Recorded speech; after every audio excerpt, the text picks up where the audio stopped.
রাজেশ ভাই, তোমাদের ভিডিও আগে ফেসবুকে ইউটিউবে সব জায়গায় দেখতে পেতাম, এখন আর দেখতে পাইনি। আর ভিডিও করো না নাকি?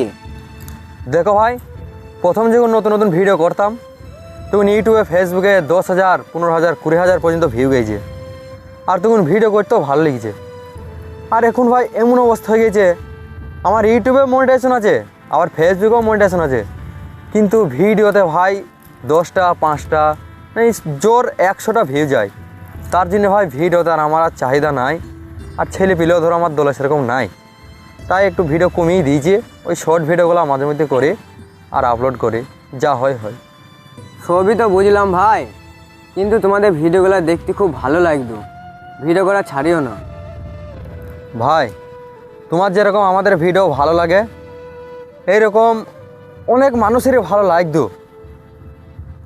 আর আমাদেরকেও বলতো যে তোমাদের ভিডিও খুব ভালো ভালো হয়েছে, এভাবে বলতো। আর শুনতে খুব ভালো লাগতো। আর আমিও চাই যে মানুষকে একটু হাসাই, একটু আনন্দ দিই, বা একটু ইমোশনাল দিই।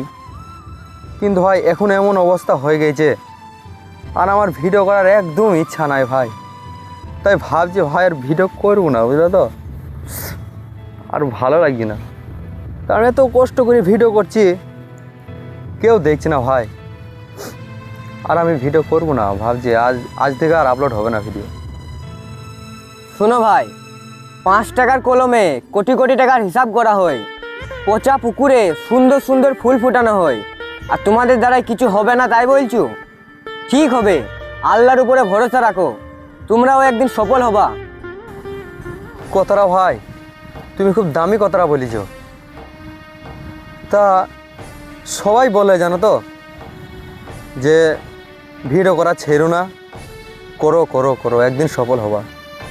তা ভাই এই 3-4 বছর ধরে ভিডিও করছি জানো, তবুও কি সফলের মুখ আমরা দেখতে পাবো না?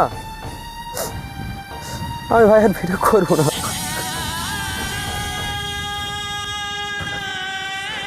এই তোমার সাথে আমি আর কি মারছিলাম, ভিডিও না করলে হয়? এই মাঠটাকে আমরা ছিঁড়তে এসি নাকি? Mata. Mata.